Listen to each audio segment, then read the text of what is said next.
Hi everyone, আমি তারা। তো অনেক দিন পরে চলে এসেছি আমার এই গ্রাম্য পরিবেশের মিনি রান্নাঘরে। তো এতদিন ভিডিও করা হয়নি কারণ আমি ঘুরতে গেছিলাম, সেটা তো তোমাদের প্রথমে বলেই গেছিলাম। তো আমি কিন্তু আমার মিনি রান্নাঘরের পুরোপুরি সেটআপটা তৈরি করে ফেলেছি।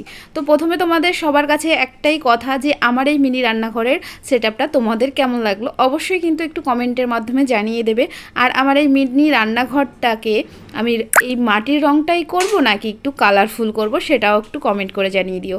তো আমার এই মিষ্টি বন্ধুদের জন্য আজকে আমি মিষ্টি কিছু তৈরি করব। প্রথম যেহেতু রান্না করেছি, তো আজকে আমি করব পায়েস। প্রথমে দুধটা দিয়ে দিলাম, এলাচ দারচিনিটাকেও দুধের মধ্যে দিয়ে ঘি দিয়ে মাখিয়ে রাখা চালটাও ফুটে উঠলে দুধের মধ্যে দিয়ে দিলাম।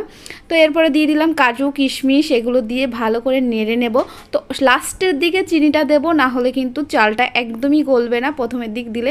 তো আমি একটু আমাকেও দেখিয়ে নিলাম। তো পায়েস কিন্তু পুরোপুরি তৈরি। চলো বন্ধু, তোমাদের জন্য কিন্তু আমি এক বাটি পায়েস তৈরি করে পাঠিয়ে দিলাম সবার জন্য। তো